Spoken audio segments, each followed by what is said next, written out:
أعوذ بالله من الشيطان الرجيم. بسم الله الرحمن الرحيم. لقد كفر الذين قالوا إن الله هو المسيح ابن مريم قل فمن يملك من الله شيئا إن أراد أن يهلك المسيح ابن مريم وأمه ومن في الأرض جميعا ولله ملك السماوات والأرض وما بينهما يخلق ما يشاء والله على كل شيء قدير. وقالت اليهود والنصارى نحن أبناء الله وأحباؤه قل فلما يعذبكم بذنوبكم بل أنتم بشر ممن خلق يغفر لمن يشاء ويعذب من يشاء ولله ملك السماوات والأرض وما بينهما وإليه المصير. نانی درس کې به انشاءالله العزیز سورة مائدہ پارہ نمبر 6 رکو نمبر 3 آیات نمبر 17-18 دو آیاتونه چې نو هغه به ویلې کېږي. دینه مخکې چې نو هغه تیر شولو چې نصارو کې چې نو هغه درې قبیلې جوړې شوې ولې درې ډلې چې نو هغه پکې جوړې شوې وې. یو نوم چې نو نستوریه ولو، دویم نه یعقوبیه ولو او دریم چې نو هغه ملکایه ولو. نو اوس دې کې الله رب العزت چې نو هغه په دغه یعقوبیه باندې چې نو هغه رد کوي. دې چې نو هغه دا خبره کوله چې عیسی علیه السلام ته الله رب العزت چې نو هغه د عیسی علیه السلام په وجود کې حلول کړي الیاذ بالله او عیسی علیه السلام دا چې نو الله دی. الله جل جلاله چې نو هغوی باندې رد وکړو. الله تحقیق سره کافر شول هغه کسان چې څوک وایي چې ان الله هو المسیح ابن مریم چې الله پاک چې نو هغه مسیح ابن مریم دی. نو دغه سړی چې نو هغه کافر شول. څوک چې دا عقیده ساتي نو دا کسان د الله په نسبت باندې چې نو هغه کافران دي. د دوی هیڅ ایمان لره هیڅ اعتبار چې نو هغه نشته. او بیا دویم الله جل جلاله د دې د بطلان سره د ټولو قبیلو باندې د ټولو چې نو هغه فرقو باندې رد وکړلو چې دا وایي چې فمن یملک من الله شیئا ان اراد ان یهلک المسیح ابن مریم وامه که چرته الله پاک چې نو عیسی علیه السلام او د هغه مور چې نو هغه وفات کولو غواړي څنګه چې موسی علیه السلام مور بیبي مریم چې نو هغه وفات کړې ده. نو څوک بیا داسې مالک شته چې د الله رب العزت نه منع کړي. نو چې کله د الله رب العزت نه چې نو هغه منع کولی نشي نو دا بیا خالق نشولو. خالق او رب خو هغه چاته ویل کېږي چې د هغه د خلکو حفاظت کوي. نو چې یو کس خپل ځان حفاظت نشي کولی نو دا د بل د پاره چې نو هغه رب نشي کېدی. دویم طریقې باندې الله جل جلاله په دې طریقې پر رد وکړلو چې ګورم تاسو وایئ چې نو هغه عیسی علیه السلام الیاذ بالله چې نو هغه الله دی یا چې نو هغه څنګه چې نستوریه وی د الله تعالی زوی دی یا چې نو هغه ملکایه چې څنګه د هغوی وی چې هغه ثالث الثلاثه دی. درې خدایان چې نو هغه دی نو یو پکې عیسی علیه السلام دی. نو الله رب العزت وی دوی چې الله پاک کله وفات کوي او فنا کوي نو الله خو هغه ذات ته ویل کېږي چې په چا باندې فنا نه راځي. نو په الله پاک خو فنا نه راځي او الله وایي چې کله الله پاک دی فنا کوي نو څوک بیا داسې شته چې هغه دوی د دغې فنا کېدو نه منع کړي. نو معلومه دا شوله چې عیسی علیه السلام دا د الله نه الله دی نه د الله زوی دی او نه چې نو ثالث الثلاثه دی. څوک چې داسې وایي الله دا سړی چې نو هغه کافر شولو. اوس عیسی علیه السلام ته مسیح وایي او تاسو واردل مسیح چې نو هغه دجال ته هم ویل کېږي. دجال ته چې نو هغه هم مسیح دجال ویل کېږي. عیسی علیه السلام ته چې نو هغه هم مسیح وایي. اوس دې دواړو کې لږ باریک فرق دی. عیسی علیه السلام ته مسیح یو د دې وجې نه ویل کېږي چې هغه د مساحت نه دی سفر کولو نه. نو عیسی علیه السلام به ډېر زیات چې دی نو هغه پیدل ګرځېدو سفر چې دی نو هغه به یې کولو. نو ځکه ورته چې نو هغه مسیح وایي. دویمه وجه دا ده چې عیسی علیه السلام خو هله به څوک برګي والا یا پیدایشي چې دی نو هغه ړوند رالو نو چې عیسی علیه السلام به هغه دم کو لاس په پراخ کو دو نو الله رب العزت به د هغې په برکت سره دغه انسان له چې نو هغه شفا ورکړه الله پاک به ښه کو څنګه چې صورت ال عمران کې چې نو هغه تیر شولو دجال ته چې نو هغه مسیح ولی وی نو دجال به هم په دغه لږه موده کې دی چې تقریبا 40 ورځې به موده او په دې کې به د دې ټولې دنیا چې نو هغه چکر وهي سوا چې نو هغه د حرمین شریفینو نه مکه مکرمه او مدینه منوره نه نو ځکه ورته مسیح وی او دویم دا ده چې دجال متعلق حدیث مبارکه کې راځي د هغې مفهوم دا دی چې هغه به کارنګ وي هموار وي دا یو سترګې چې نو هغه به دا کور په شان تراوتي وي او دا بل سترګې چې نو دا به هواره بالکل چې نو هغه دا وي نو د هغه دغه ممسوح الوجه کېدل وي نو د دغې په وجه باندې هغه ته څه ویلی کېږي مسیح ویلی کېږي نو ځکه الله وی هو المسیح ابن مریم نو که الله دوی چې نو هغه وفات کولو غواړي نو څوک دې شته بیا الله وی چې نو د الله دپاره دی ومن فی الارض جمیعا او څومره چې په ځمکه کې دی که دا ټول خلک الله په وغواړي او دوی فنا کول وغواړي دوی پناه کړي نو هم د الله نه څوک تپوس کوونکی چې نو هغه نشته ولله ملک السماوات والارض ولی دی تپوس کون کې نشته نو وای ځکه د الله د پاره بادشاہي د اسمانونو هم د الله ده د ځمکې بادشاہي هم د الله ده وما بینهما او کم چې پدې کې دی نو د دغه هم چې نو هغه بادشاہ خالق مالک او رازق الله دی نو چې کله الله پاک خالق هم دی مالک هم دی رازق هم دی بادشاہي هم دی نو هغه الله د تصرف حق چې نو هغه هم اصل نه الله چې به څنګه تصرف کول غواړي هغه کول شي څوک د الله نه تپوس چې نو هغه نشي کولی یخلق ما یشاء دا چې نو هغه د دې په دغه ټولو کې چې نو فرقو باندې مونږ ویرت دی اوس دی عیسی علیه السلام ته چې نو ثالث ثلاثه ابن الله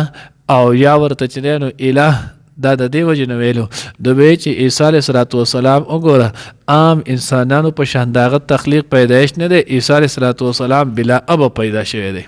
پلار یې نه ولو او عیسی علیه السلام پیدا شولو الله جل جلاله وایي دا کوم چې غټه خبره ده یخلق ما یشاء الله خو خالق دی الله چې نو هغه قادر مطلق ذات دی هغه خو د څنګه تخلیق کول غواړي هغه شانتي کوي الله ته چې نو هغه دا کم ګران کار دی یا د الله په نسبانې دا کم دی بیبي حوا چې نو هغه رضی الله تعالی عنها الله رب العزت چې نو هغه بغیر د پلان پیدا نه کړه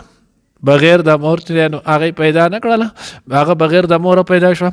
آدم علیه السلام چې نو الله پاک بغیر د پلار او د مور د دواړو نه پیدا کړو عام انسانان چې نو هغه مور پلار دواړه چې نو هغه ښځه خاوني اولاد یو خص نه کیږي بعضې چې نو هغه داسې وشي چې هغه صرف جنکۍ کېږي الکانې نه کېږي بعضې چې نو هغه داسې وشي چې الله پاک ولا الکان او جنکۍ دواړه ورکوي بعضې داسې چې الله پاک ولا یو ورکوي چې هله دوه درې چې نو هغه ورکوي څلورو پورې چې نو هغه ورکوي یخلق ما یشاء دا خو د الله چې نو هغه خوښه ده الله چې څنګه غواړي هغه شانتې پیدا کول کوي والله على كل شيء قدیر الله چې نو هغه په هر شي باندې قادر دی وقالت اليهود والنصارى نحن ابناء الله واحباؤهم حضور علیه السلام خالد چې نو هغه سو يهوديت نو هغه راغلو لکه عثمان یو ګره عثمان رضی الله تعالی عنہ دی هغه دغه شان چې نو هغه شاسو بحری د دې چې نو هغه کسان او دغه شان چې نو ابن سار دا کسان راغلو حضور علیه السلام سره نبی علیه السلام ول دعوت ورکو د اخرت چې نو هغه د عذابونو د دین يرولو نو دی ورته ته مونږ د دین ولی یری نمانگا خو چې نو هغه نحنو ابناء الله و احباؤه مونږ خو العیاذ بالله د الله زامن یو د الله چې نو هغه محبوبین یو ځکه دوی خدا عقیده وه د عیسایانو مونږ دا دور تفصیل سره ووی چې دوی چې عیسی علیه السلام د الله زوی دی یهودو چې نو هغه به عزیر علیه السلام د الله زوی دی مونږ بیا د دغه پیغمبرانو چې نو هغه په اولاد کې یو نو گویا مونږ چې نو د الله د پیغمبرانو د محبوب چې نو هغه اولاد یو نو مونږ د الله اولاد او مونږ د الله محبوبین یو نو چې کله مونږ د الله اولاد او د الله محبوبین نو مونږ ته د خبرو نه مېر او مونږ له الله پاک څخه نو هغه عذاب بن راکړي الله رب العزت قل تو ورته وایه ای پیغمبر فلما يعذبكم بذنوبكم چې دې کله دا نو بیا تاسو د ګناهونو په وجه الله پاک تاسو له سزاګانې ولې درکړي لکه څنګه چې مخکې تیر شولو بیا به هم چې نو هغه راشي الله پاک تاسو نه چې نو هغه د بنی اسرائیل کې نو هغه خنزیرانی ولې پیدا کول شادوغان چې نو هغه دی ولې جوړولو نو زه ورته ووایه محبوب سره خو خلک چې دی نو هغه دا کار نه کوي. بیا د جهنم چې دی نو هغه د اخر وعیز ولې تاسو دپاره دی. سورة بقره کې مخکې تیر شي او دوی په خپل هم د خبرې اقرار کولو موږ به چې دی نو هغه جهنم ته ځو خو موږ به د جهنم دغه ورځې خپل خواهش مطابق یې که نه لا یمسنا النار الا ایام معدودات موږ به جهنم ته لاړ شو خو جهنم کې به یو څو د شمار ورځې څلوېښت ورځې چې دی نو هغه به یو بیا به دې راوځو. حالان کې د جهنم عذاب هغه خو سزا ده او هغې ته چې کله لاړو نو محبوب له او زوی له چې دی نو لور له خلک خو داسې سزا نه ورکوي. نو یوس که څوک چې نو هغه دا سوال وکړي چې داسې نو هغه بعضې کله ته خو سړی چې نو اولاد له هم سزا ورکوي د پاره د ادب دی چې نو هغه د لارې نه بهر شي لارې نه واوړي نو بیا خلک یې وهي هغه له سزا ورکوي. نو د هغې جواب دا دی چې د هغې نه وروسته دی د روان د یوې خبرې دپاره هغه برابروي که نه. لکه مثلا د نسوار وکړلو پلار ولګې د زوی ووالو چې ګوره آینده دپاره بیا نسوار ونه کوي. نو دا خو ادب دا دی چې آینده دپاره په دې باندې دی د نه یو ثمره چې نه فایده حاصلول غواړي. جهنم کې چې کله چې نو هغه سزا ورکولی کېږي نو هلته خو آینده وخت دپاره بیا څه فایده نشته. هلته خو امر او نهي نشته چې آینده دپاره دته تازه چې نو هغه ادب میلاو شي. نو ځکه الله ووی چې هلته امر او نهي بیا نشته ځکه هلته خو دارالعمل نه دی دارالجزا ده. هلته خو به سړي ته چې نو هغه د ښو د بدو په چې نو هغه بدل میلایږي په آخرت کې. نو ځکه الله وی ته ورته وایې پیغمبره فلما یعذبکم بذنوبکم چې کله تو داسې نو بیا الله پاک تاسو له ستاسو د ګناهونو په وجه باندې چې نو سزا ولې درکوي. بل انتم بشر ممن خلق الله وی نه تاسو هم بس حق شان څنګه چې عام خلق دی داسې تاسو هم د خدای یو مخلوق یې څنګه چې د عام مخلوق سره دا وعده دی چې په ښه عمل به ورته پیدا میلاویږي او په بد عمل به ورته سزا میلاویږي. داسې تاسو هم که ایمان راوړو ښه عمل مو اختیار کو جو ثواب به ته میلاویږي او که غلط عمل مو اختیار کو سزا به میلاویږي. یغفر لمن یشاء و یعذب من یشاء بخنه کې الله پاک چاته چې غواړي عذاب ورکوي چاله دی غواړي. ولله ملک السماوات والارض وما بینهما الله د پاره چې نو بادشاهي د ځمکې اسمانونو کم چې د په منځ کې و الیه المصیر هر انسان الله طرف ته چې نو هغه واپس کېدل دي طرف ته واپس کېدل واپس نو هغه تلل نه او چې کله الله ته واپس کېدل نه نو هر انسان به د خپل عمل چې نو هغه څه کوي د هغې به پیشي به ورسره کېږي او دی به د خپل عمل حساب ورکوي. الله دې موږ د آخرت د حساب نه وساتي. لقد كفر الذين بشك کافر شي ولای کسان قالو چې ویل ان الله بشك الله پاک هو المسيح ابن مریم هغه مسیح زوی د مریم دی. قل وای پیغمبر فمن یملک سوک چې نو هغه مالک دی من الله د الله د طرفه شیئا د څه ان اراده کچری غواړي هغه الله ایهلک المسیح ابن مریم چې هلاک کی وفات کی چې نو مسیح زوی د مریم و امه او مور داغه ومن فی الارض او هغه څوک چې په ځمکه کې دی جمیعا ټول ولله او د الله د پاره د ملک السماوات بادشاهي د اسمانونو والارض او د ځمکې وما بینهما او څه چې د دې دواړو په منځ کې دی یخلق هغه پیدا کوي ما یشاء څه چې وغواړي والله الله پاک علی کل شیء په هر څه باندې قادر دی. وقالت اليهود او اليهوديان والنصارى او عیسایان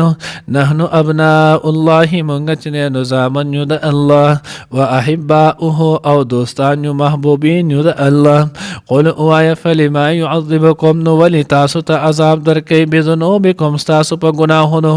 بل انتم بلکې تاسو بشر انسانان یې ممن د پاغ چا بشان خلق چې هغه پیدا کړی دی.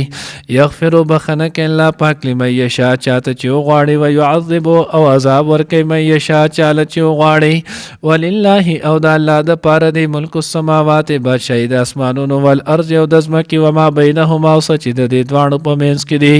و الیه المصیر او دغه الله طرف ته واپس تلل دی.